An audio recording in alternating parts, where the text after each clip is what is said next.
What we got here is failure to communicate, a chronic neglect of military mental health care. This is Psychiatric Casualties, how and why the military ignores the full cost of war.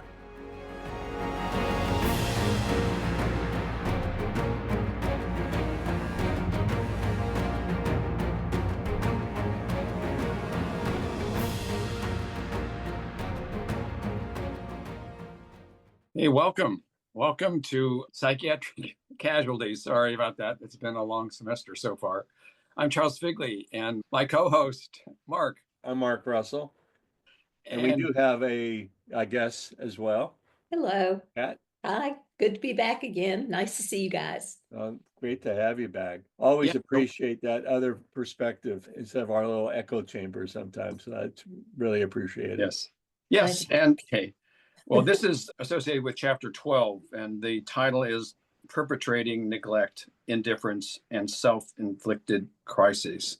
And so we're going to talk about that. The chapter is relatively brief, so we're going to kind of condense it in a relatively short amount of time. I would say, I think we were talking about 30 minutes or so for this first episode, 25.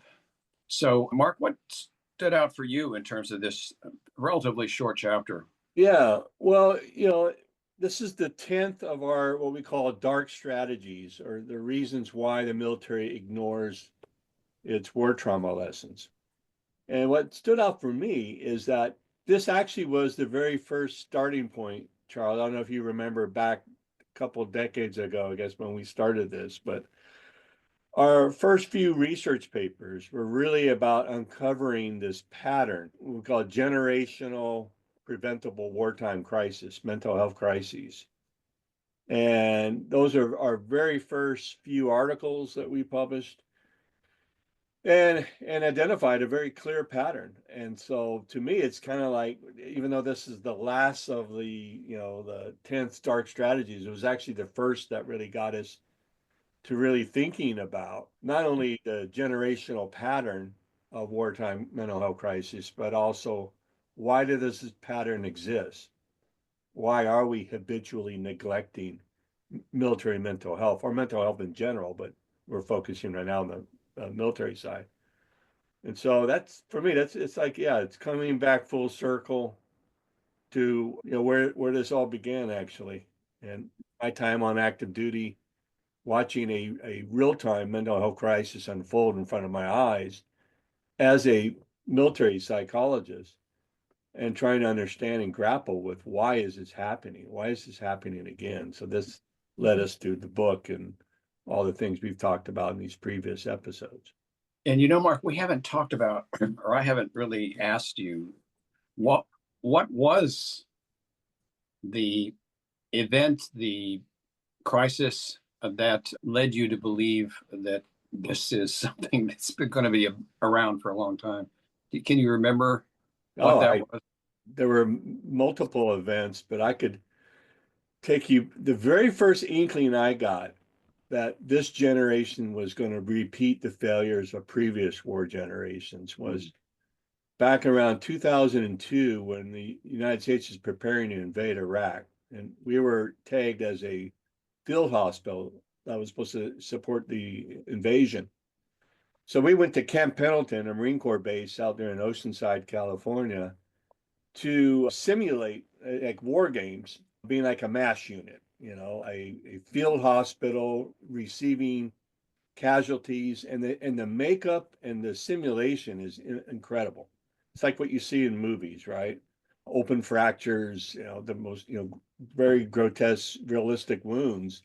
And they're helicoptering people into the field hospital. We're triaging them.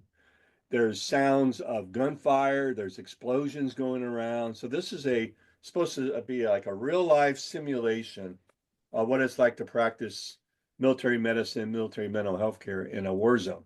They put in a lot of resources for that to make it real, because in effect, there were drumbeats of the upcoming war, and people were knowing that it's for real and it's not just a Absolutely. Yeah. We're invading a sovereign country that had at that time one of the largest militaries and well-equipped militaries, certainly in the region. And we believe they had nuclear, biological, and chemical warfare. So we were expecting heavy casualties. And, the military is great at learning its lessons, whether it's battlefield tactics, lessons of war, military medicine, uh, Not mental health. not mental health.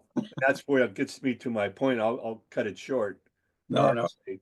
But so here we are at Camp Pendleton, and we're all decked out. We're ready for incoming casualties. The war starts, the simulation starts, and I'm in mental health, and I'm the head of mental health at that point for the hospital.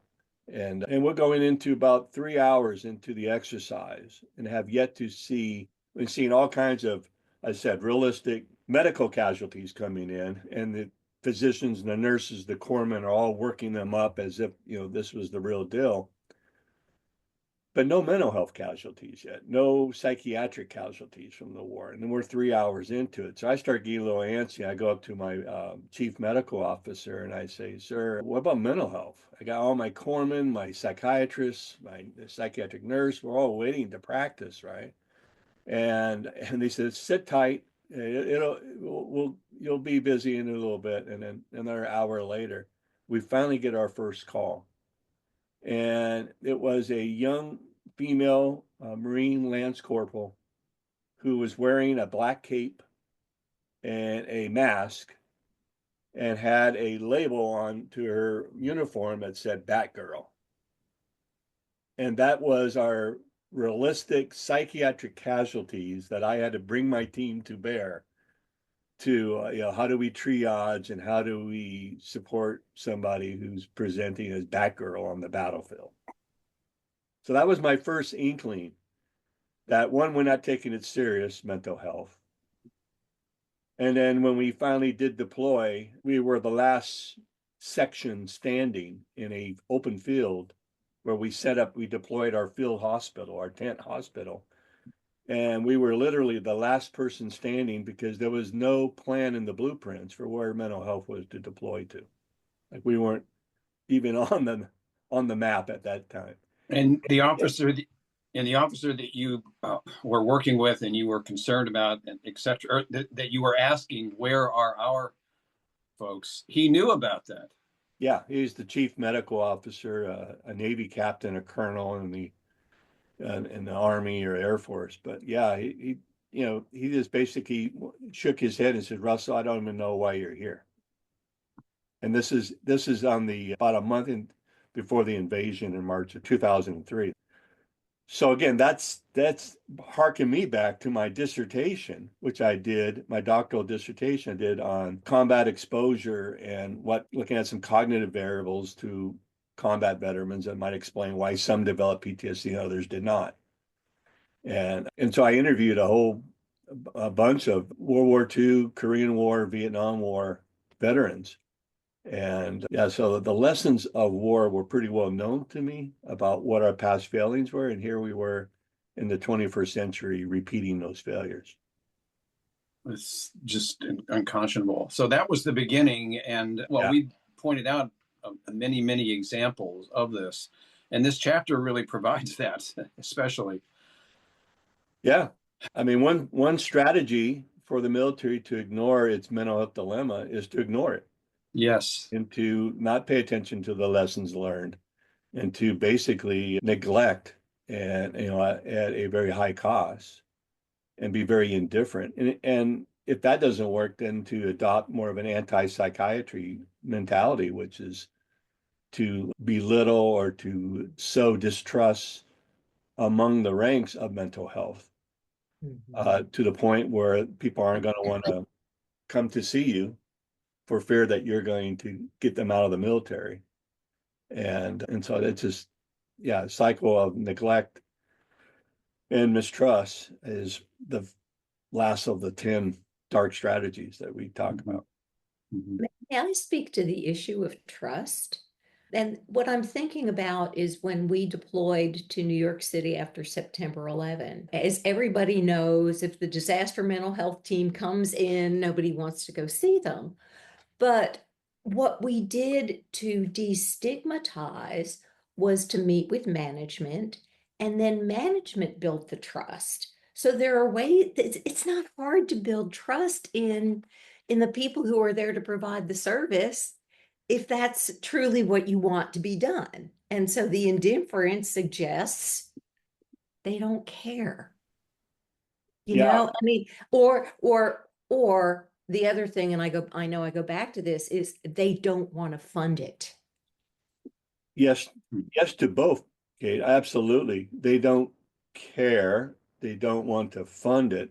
And what they're particularly fearful of, and they being just the military in general, but also the government that supports the military, is that by opening up mental health and allowing that trust to come in and building the resources up to meet wartime mental health needs, but what that will do is open the floodgates. That's the fear that people are going to come see us. If you build it, that you will come, all right?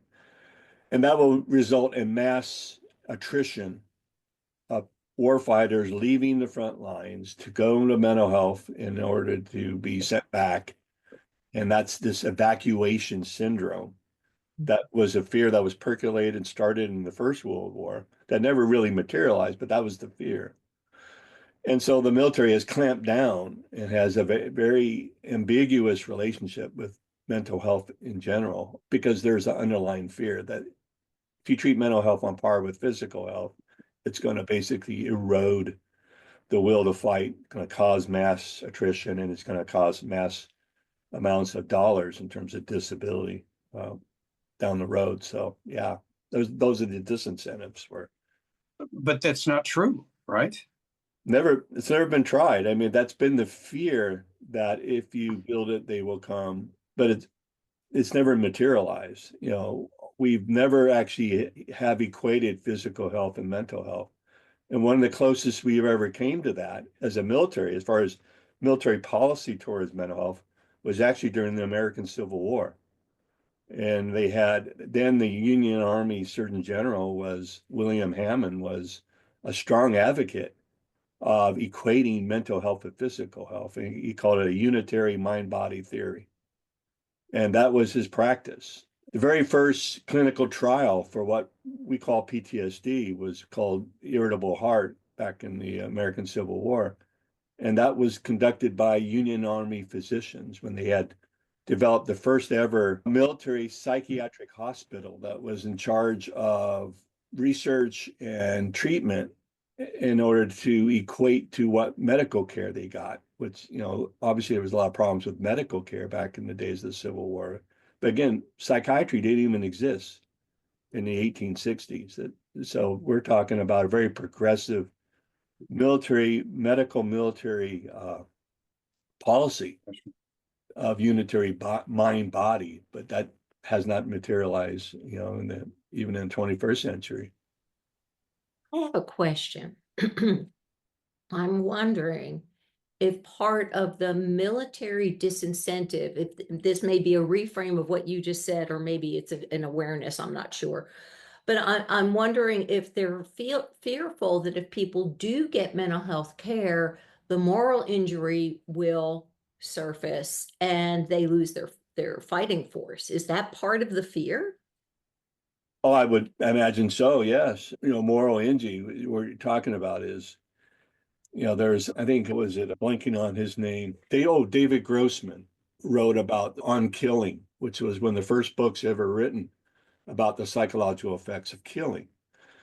And he talks about this universal phobia. And David Grossman is a former Army Green Beret in Vietnam. He trained the FBI, he's trained CIA, he's involved with law enforcement training as well as special forces. And he talks about this universal phobia against killing one's own species, and that you have to be trained to kill. And so they did research in the Second World War. Early on in the Second World War, that they found is very few people actually shot their guns at the enemy.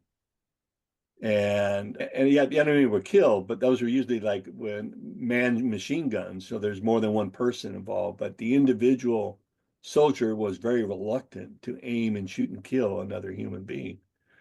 And part of that, what they did is they studied is that back in basic training for the infantry, the Marines and the soldiers, was that they had round targets.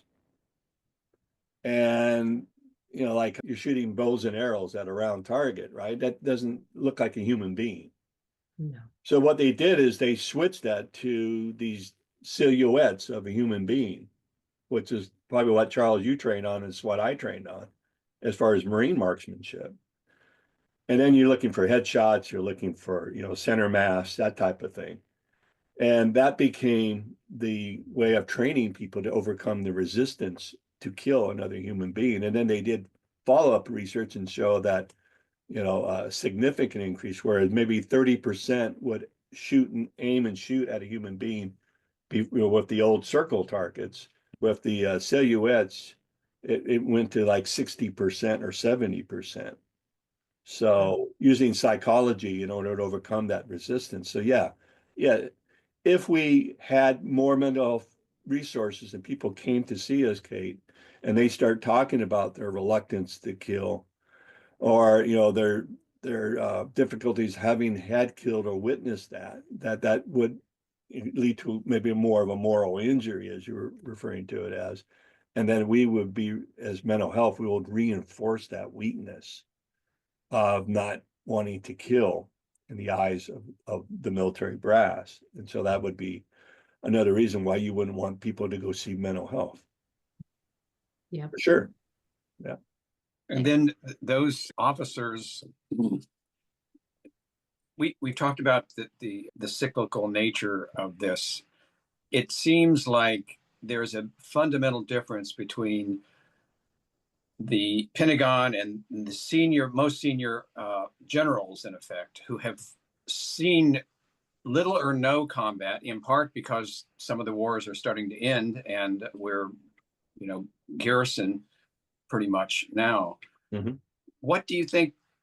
How has this evolved then? I mean, if that's the case, why is it that we have a group over there that's saying combat's fine, people will get over this, we can't afford any other way of doing it? And those people who, as you had described many years ago, before there was even psychiatry, that they knew that there was something there that we needed to do something about.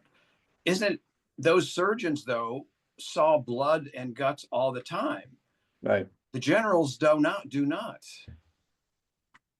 Yeah, well, I think you're talking like the difference between perspective from somebody in medicine who's in charge of healing the wounds of war, as opposed to those who are involved with tactics of actually fighting the war. And the consequence. You just want enough people, and people not to question orders, but people to follow the orders and risk their lives in doing so in order to accomplish the military mission, right?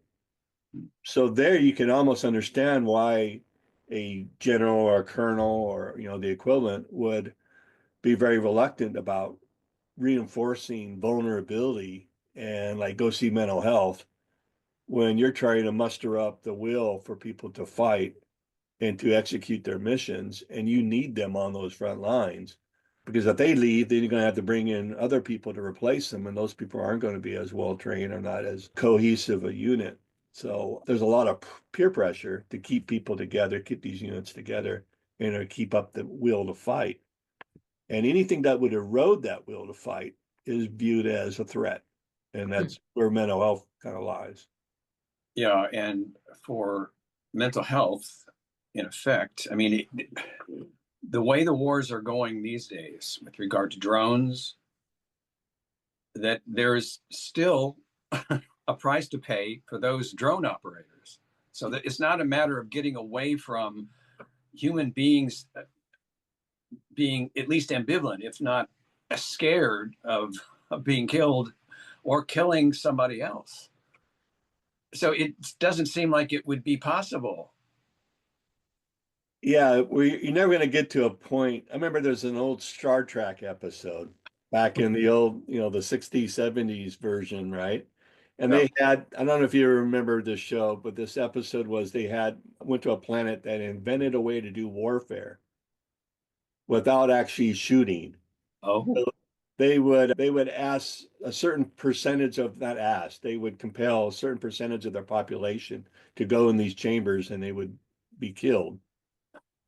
And it would be kind of random selection in society, but this would avoid the actual having to fight and see the blood and guts and, pay for the bullets and pay for the wounds of war afterwards. So it was a clean way to doing war, right? Using technology. And if anyone thinks that that's actually something possible, that you're going to eradicate, war or traumatic stress by using drones or robots, go watch the Terminator series, right? And see where that yes. ended up. But yeah. And like you said, Charlie, I mean, there've been studies done on drone operators where, you're seeing high levels of PTSD or moral injury, Kate, as you were referring to earlier.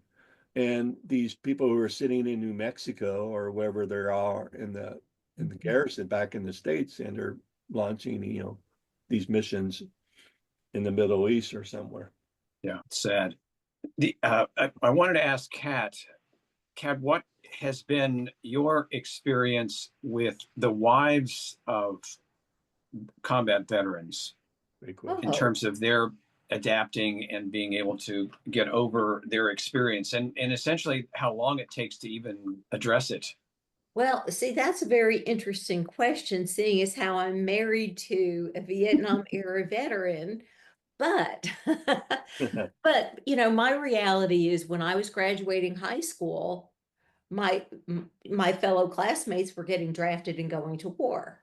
And so what I can say is going back to my high school and early 20s, the population that would invite me out to go out on a date if they were military, they had a certain level of impenetrable veneer. And it didn't even matter. And I mean, I knew Vietnam vets that I dated, and then other Vietnam vets who dated my friends, right? And so there was this puzzlement about, do we talk, do we not talk? Do we extend ourselves or do we not? There was always this weird place that we just felt like we really weren't a part of it, but yet it impacted our generation. And, my brother went in the Navy, et cetera, et cetera. So I always felt like there was just this cloud of mystery. And I didn't really see that any of the people that I knew back then were doing anything about it. They behaved strangely. I mean, this isn't funny, but at 4th of July, somebody shot a firecracker in my ex-husband's head. I mean, they would do stupid shit. Just and and and do you love them? Do you avoid them? What do? You don't want to get hurt. So there was just this whole general aura of don't quite know what to make of it, but we're giving women, we'll support you the best we can, right? So going back to what it's like to be a wife of a Vietnam veteran now, which is a whole different thing, there's still a veneer. I mean, Mark, you're a military man, you're married. I asked you last time how your wife does when you're doing these podcasts, right? Because Right. I can see that the material is painful and it plays out. And it plays out in the home among those who we love the best, who love us the best, right? So I guess what I would say is that in some ways, maybe I'm no clearer on the Vietnam experience at this stage in my life than I was as a youth in terms of interpersonal relations because of how many people keep it just so very, very close. Understandably so. But so that's my perspective. And I think the more that people like you role model what it is to say, this is right, this is wrong, this is what you deserve, and this is how spouses can understand better. All of that is so helpful to the community at large. So that's my long-winded answer. Mark, you nodded a lot. Well, I mean, everything you said, Kate, I think is right on. I mean, it's been my experience. I'm a son of Korean War and Vietnam War veteran, uh, and grew up on military bases during the height of the Vietnam War. And there is this veneer, like you said. I mean, it's interesting. The Army did a study back, I think it was 2004, 2005, and they interviewed family members. And the study was about stigma and barriers to care for mental health. And what they found was they were measuring stigma in the soldiers and the Marines that were coming back from Iraq and Afghanistan. But then they went and talked to their spouses as well.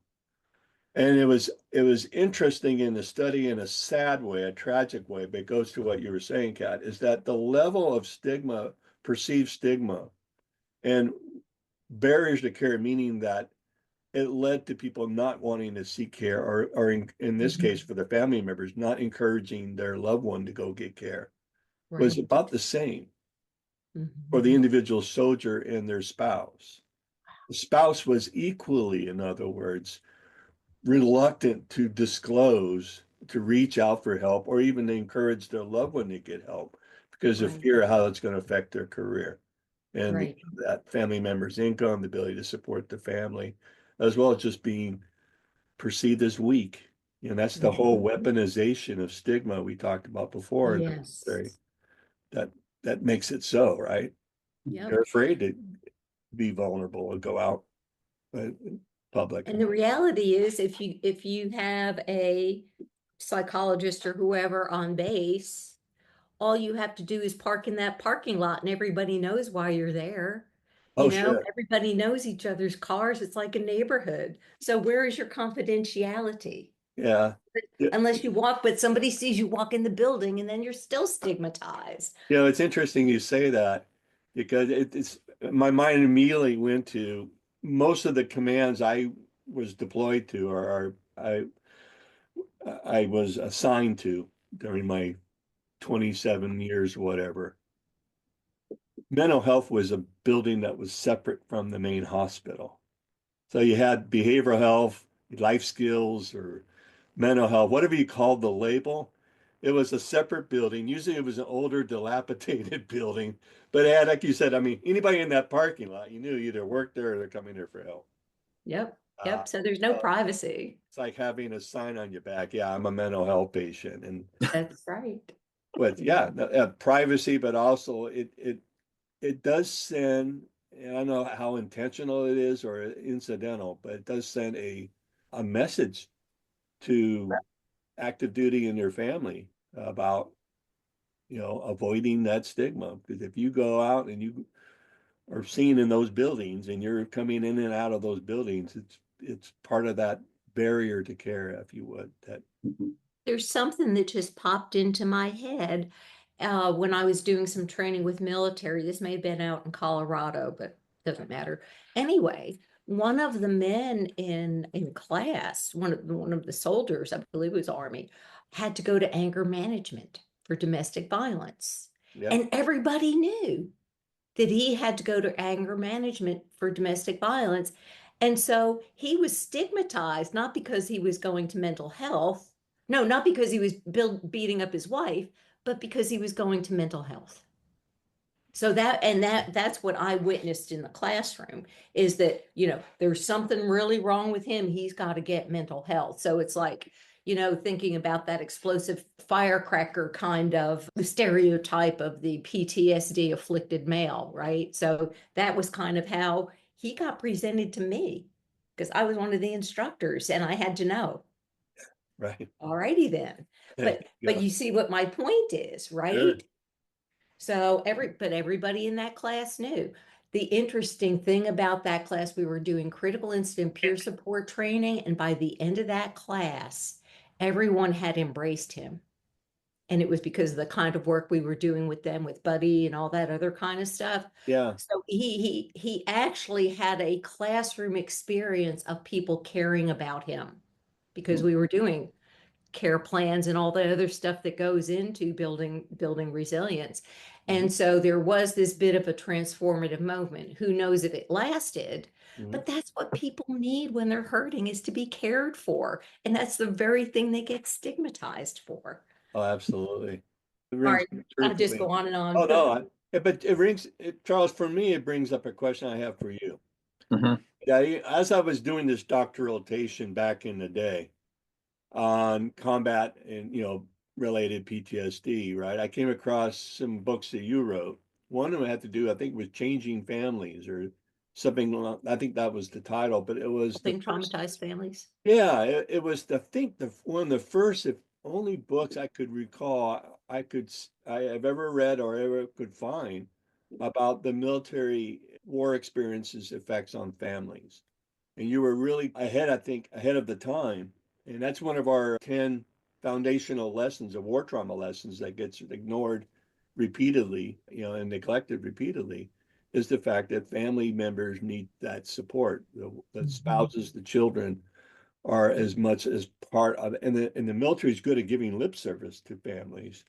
But when it comes to providing mental health to families and mental health support, it's atrocious. And I just was curious, like, what led you to write that book back, I think it was in the 70s, about the Vietnam War impact on families? That's a great question. Actually, it was because of my work at the Center for POW Studies, amazingly, in San Diego. Hmm. I took a summer, basically sabbatical, and went out there. And I mean, I had been corresponding with them anyway. And it was really, that's all they did, was really study families and the impact on the families. And so they had a lot of data, a lot of examples, and a lot of wisdom, really. But you never could really get away from the military structure and that, buying into the need for all the things that you're talking about that keeps people away from mental health. They were esprit de corps, let's stick together, let's not make a mess and talk about mental health, etc. So it was strange. But what I was seeing with regard to data in the chapters that I was reviewing and included in the paper and in the book was clearly the suffering of family members. There's no doubt, and there's always. I mean, it was hard to get the chapters, frankly, because it was so new. Getting mental health within the context of the military. But the authors of the papers definitely were very keen to getting the word out that this is really what we need to do more for these families. And I think more has been done. I understood from a couple when I went to Germany on another making presentations, training, et cetera, et cetera. They were talking about how this is, pretty unusual, that normally with families, you talk about family stuff and not talk about any military stuff or certainly war. And when the war, when the war became a real reality, it was impossible to keep people from talking about it. And from much of the insights that I got was not based on major studies by major people, but was talking with other practitioners, but also kids. I mean, the clients, talking with them about what's going on, because they had no qualms at all about talking about the hell they had gone through or going through, really. So that's the main thing, that it was just another world at that point in time, and no one was really thinking about it because the family is safe. They weren't really safe from trauma, at least. So Well, they weren't. Yeah. What I wanted to ask, it's kind of confirming my recall or correcting me if my recall is incorrect. But what I'm recalling is that marriage and family therapists had to fight their way into the military to be able to get payment for providing services. Does that ring a bell somewhere? And maybe social workers likewise, that those disciplines were excluded for the longest time and then they finally were allowed to be part of it. yes, but I don't know anything about it, really. Well, Mark, do you know? well, I have an inkling, yeah, that social workers had been accepted by, I think, the time of the Vietnam War, or certainly by the first Gulf War. We have military side social workers. So they were embedded and they were accepted as part of the mental health, credential mental health providers. But marriage and family counselors or licensed counselors, master's level, have historically not been accepted and continue. I think there's still a good deal of resistance today. I think they commissioned a study by Rand, I believe. And this was, I don't know, 2016, 2017. And it was to how do you increase mental health staffing? Because there's a shortage of psychiatrists, there's a shortage of psychologists.